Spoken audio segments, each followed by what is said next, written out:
Hello, let's see, today's Thursday. Happy Thursday. Sorry, I'm jumping on a couple minutes after noon. I've been trying to go live at noon every day this week, and I think I have yet to go live at exactly 12 o'clock. I just took a shower, so my hair is just all kinds of crazy, but just having one of those weeks where I'm just feel very tired, very run down, kind of been off my routine, haven't been able to move my body how I usually like to.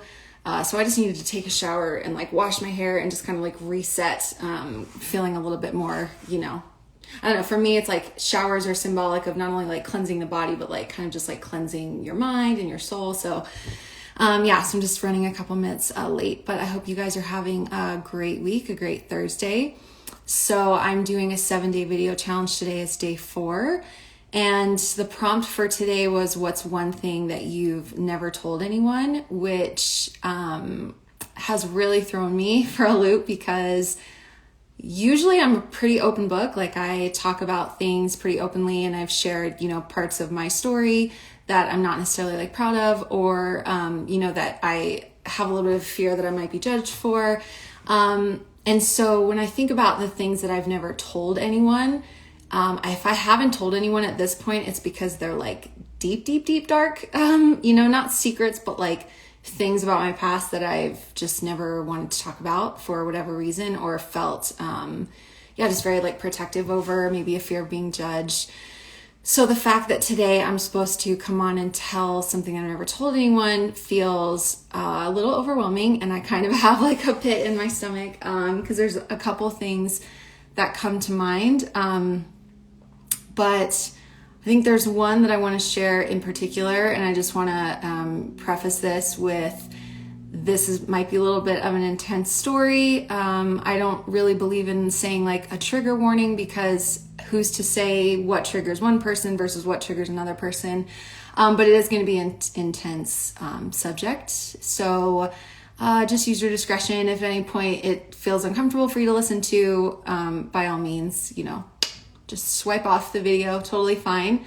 And I also would just ask, for kindness in any comments that you feel the need to leave about this situation. And just remember that there's a human on the other side of the screen, and, that here in the online space, we try to be as authentic and transparent as possible. And that means sharing parts of ourselves that aren't the prettiest. And, they like to say that social media is like a highlight reel, but I like to make it more authentic and make it feel more real to myself and my life experiences. So with that being said, I'm going to tell you a story. Let's see. So, there's just 2 stories, and I'm just can't decide which one I want to tell. Okay, I decided. So back in 2015, I believe it was, I was in a relationship, a really toxic relationship, very bad relationship, that was not good for me at all, but I was very insecure at the time. And, I met this person when I was at my, I wouldn't say my peak, but I was partying a lot. I basically met them when I was on a 6-week bender, and mistook a lot of attraction for just trauma bonding.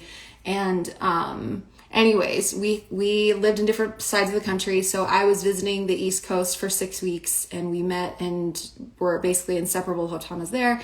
But I really lived on the West Coast, and so after the 6 week was over, I moved, went back home to the West, and we were just very tumultuous. Our conversations were just always very dramatic, and we just couldn't really get our shit together. And so let's see. So we were kind of dating on and off, very toxic. And so that was the winter of 2015. So follow up to the following year, my sister's best friend got murdered, which was very traumatizing, very intense situation. It's all over the news of our hometown, and it's just a very dark situation. She was gruesomely murdered. And so I had to go back to the East Coast for the funeral and everything. So we had the opportunity to be in the same space with each other, right?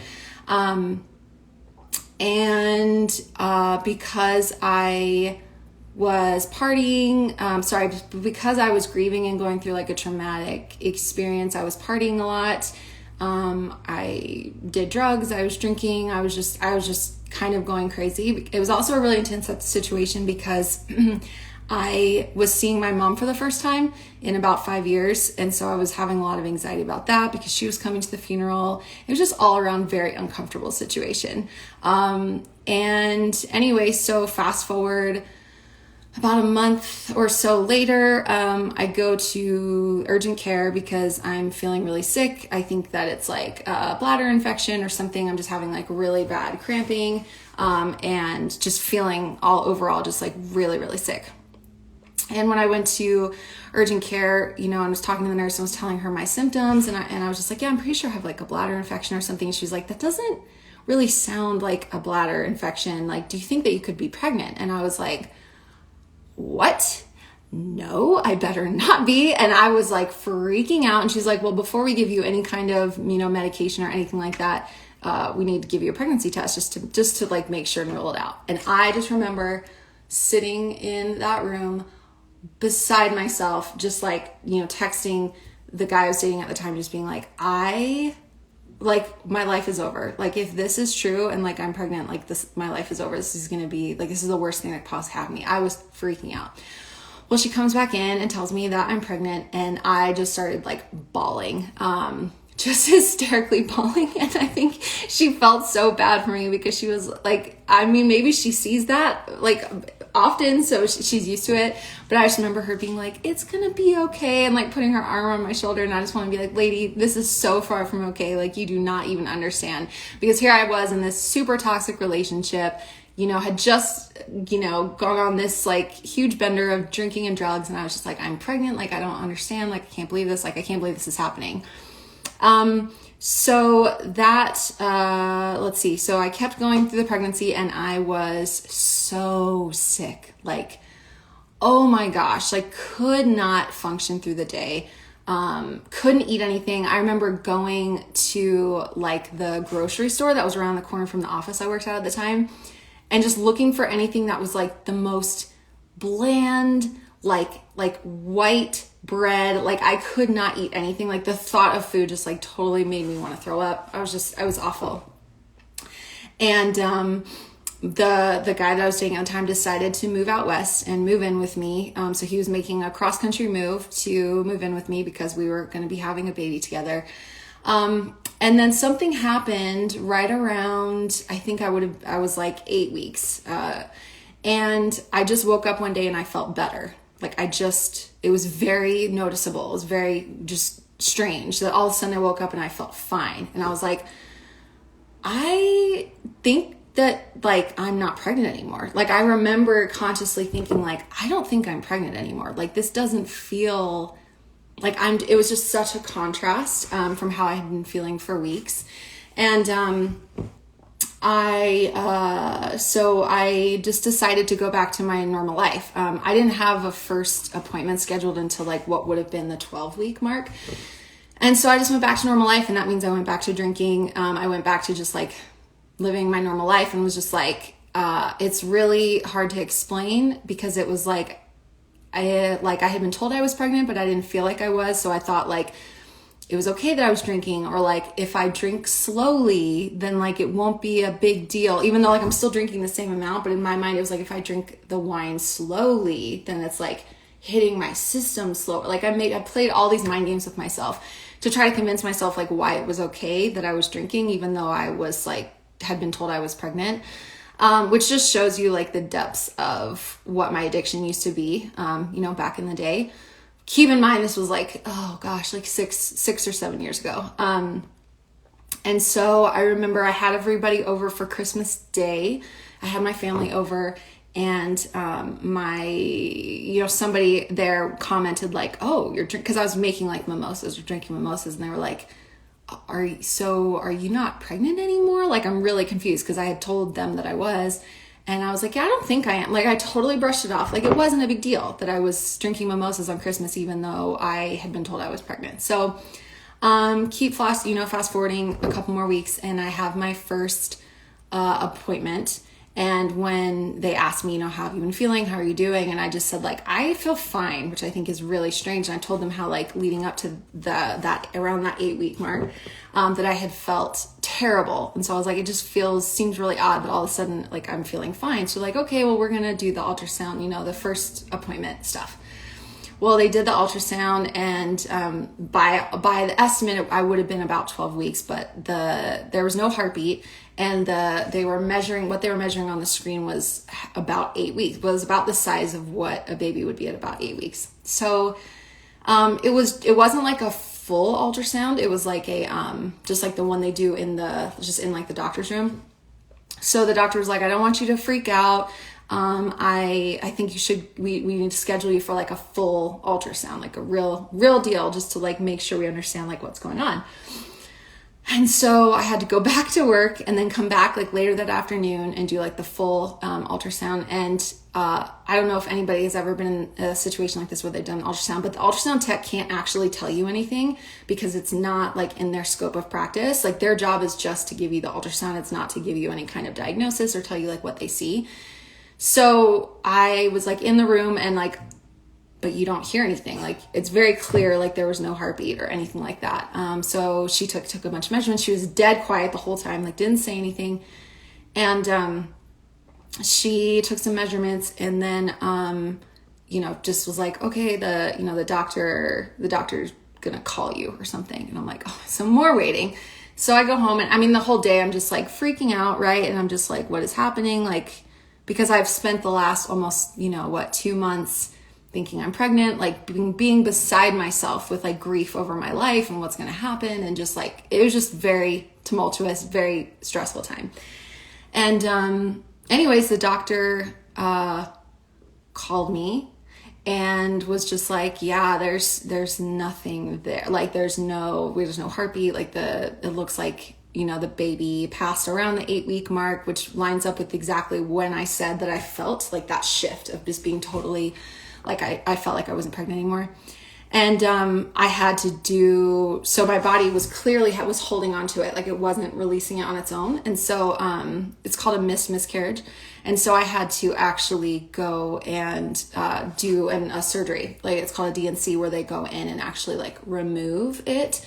And that's obviously for like safety reasons, to make sure like, your body doesn't start like attacking itself because it has like a foreign object in it, and it's like a whole thing. So I had to get that done. And, anyways, I guess the part of this story, cause there's some people who were around at that time, even though this was 6 or 7 years ago, that kind of know that story a little bit, but I've never, talked about it openly. And I've definitely never talked about the fact that I did drugs or was drinking while I was pregnant with that first child, which is a very hard thing for me to admit, but also is a part of my journey, and just shows the evolution of how much I've grown in the last 6 or 7 years, because obviously the last 4 years I've been totally sober. I could never, and it's just interesting to me because I try to put myself back into that mindset of that person that would make that decision, that would like continue to drink after they found out they were pregnant. And like that person doesn't even, like, I don't even remember that person anymore. Like I was just so wrapped up in my own trauma and like unable to heal so many old wounds, and unable to face my own shit, and